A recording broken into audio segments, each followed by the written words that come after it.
to you. Before we get into the older European history of Freemasonry, let's look at our own backyard. Is this a scene from Mississippi Burning, or is this a picture of 1930s Ku Klux Klan meeting? Who are the men hiding behind the hoods, and why do they venerate the owl? Simple, the owl symbolizes wisdom because it sees things in the dark. No, this is not the Ku Klux Klan or Mississippi Burning. This is your constitutional government burning. Let's remove the hoods and see who came to the party. The last 2 weeks of July of every year, a secret meeting is held in our country in Northern California by the world's most powerful people, bankers, politicians, industrialists, entertainment luminaries, all overworld figures. This group, directly connected with the European ruling elites, is commonly known as the Bohemian Society.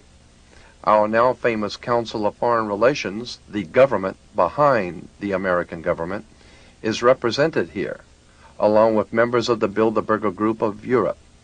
A meeting held once a year to decide a worldwide scale, your future, a shining example of true democracy carried on in the dark. Obviously here, your vote doesn't count. Appropriately, the owl is chosen as a symbol for this ilk, for it too is at home in the dark.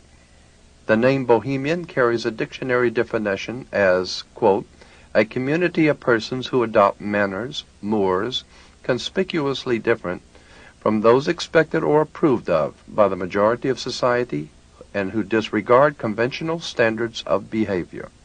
No wonder they want no input from you. More specifically American and even darker and equally as insidious is an organization that our own President George Bush belongs to, namely Skull and Bones, rightly understood to be America's secret establishment. The Bohemian Society, Skull and Bones, CIA, DEA, Mafia, and the IRS are just some of the groups that make up the true power behind the throne of America. Like all other kingships, America's power elite hinges on family blood, just as the power structure of the Mafia. To show that the word bloodline is not just a figure of speech, let's take a look at the actual facts.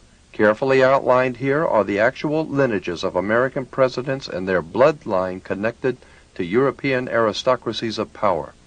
Starting from Edward II and III of England, 28 out of our 42 presidents were connected by blood, including President Bush and Vice President Quayle, who were also in fact related to each other.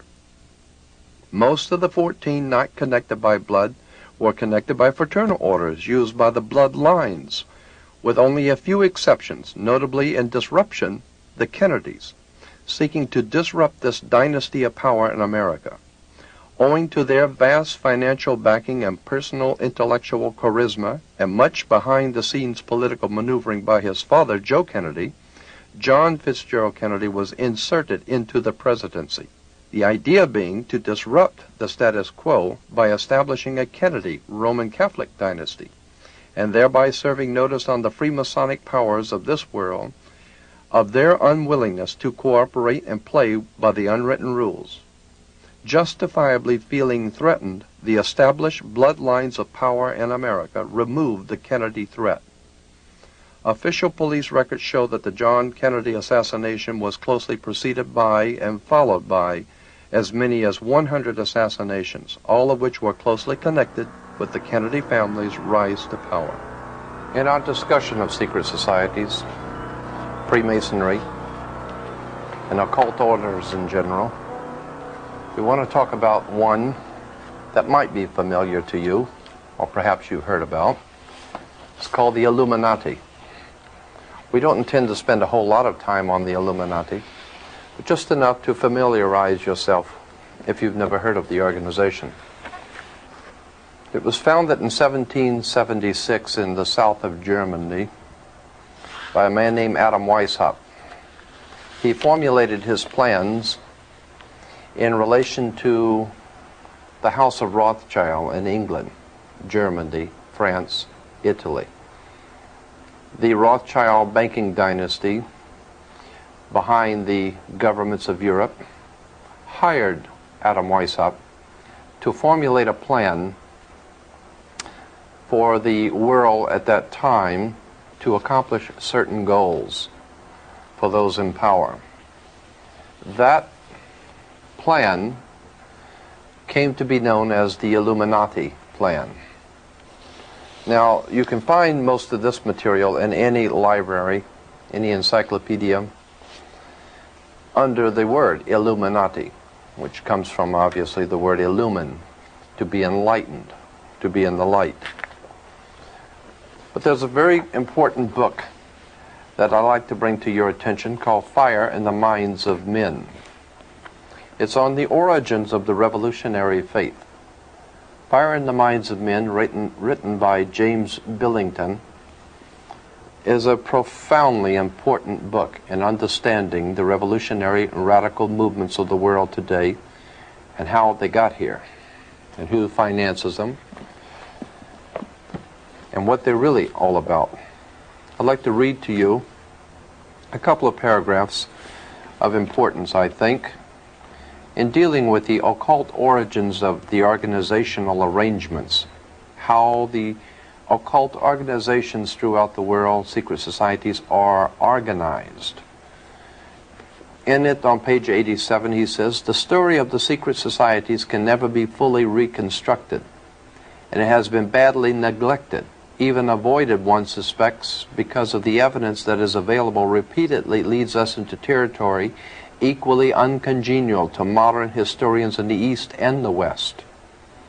In what follows, I shall attempt to show that the modern revolutionary tradition as it came to be internationalized under Napoleon, the Restoration, grew out of occult Freemasonry, that the early organizational ideas originated more from Pythagorean mysticism than from practical experience, and that the real innovators were not so much the political activists as literary intellectuals, on whom German Romantic thought in general and the Bavarian Illuminati in particular exerted great influence." Here he was talking about the organization of the Bavarian Illuminati. You can't discuss the Illuminati without understanding the Jesuit order of the Catholic Church, because Adam Weishaupt himself, the founder of the Illuminati, was in fact a Jesuit priest. He was not just an ordinary Jesuit priest, though. In Bavaria, he continued to support revolutionary and radical thinking against the church and has given to the world what has come to be known as the revolutionary tradition. May 1st, 1776 is when Adam Weishaupt founded this order, and that's why, of course, in Soviet Union and other communist countries, that May 1st is considered to be the important day to all communist revolutionaries, because Adam Weishaupt founded the Illuminati on May 1st. This you will find, as I said, in any encyclopedia.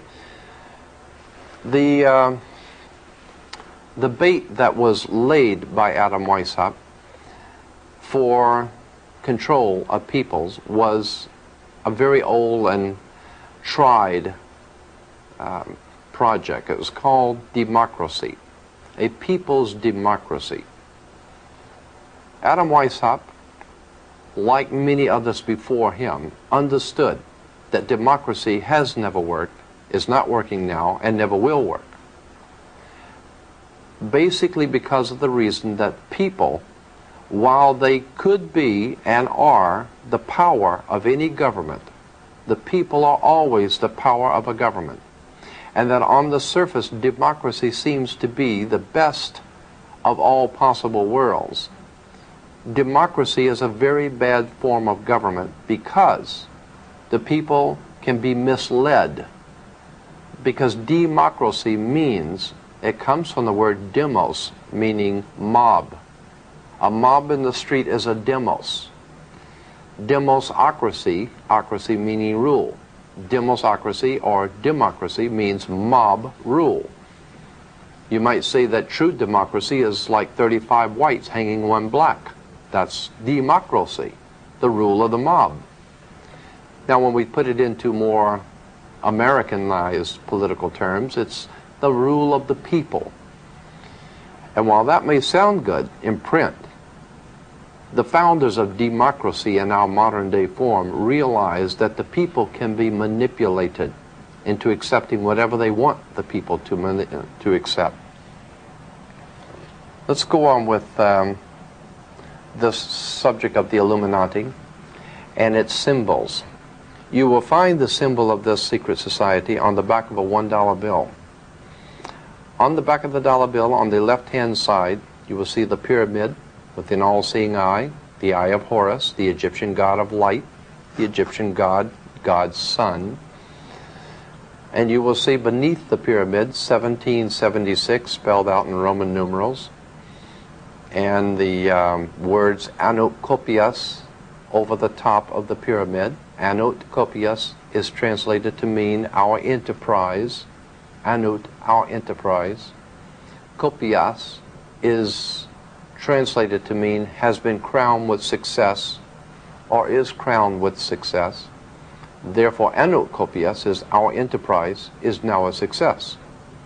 And then to find out what enterprise that was a success, as on the bottom of the pyramid, Novus Ordo Seclorum, the new order of the world, the new world order. Well, if we remember that Germany was the home of the concept of the new world order, Adolf Hitler,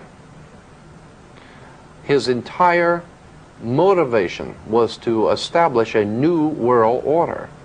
But in order to establish a new world order, you had to destroy the old world order.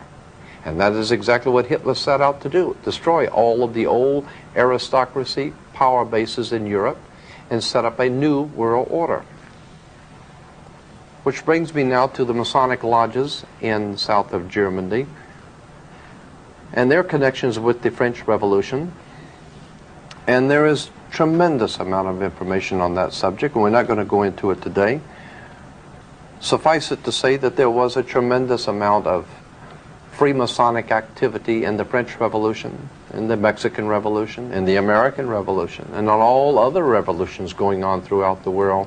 There are many, many connections between Freemasons in government, Freemasons in banking, Freemasons in fraternal orders, operating and working together. But we don't know that. And while our people are going into, at this time, into the Middle East, we're not aware of the fact that what is going on in the Middle East is a war between secret societies, factions, occult movements that we don't know anything about. Has nothing whatsoever to do with oil, has nothing whatsoever to do with a conflict that America should be concerned with. It has to do with some very old and ancient Freemasonic folklore. I'd like to show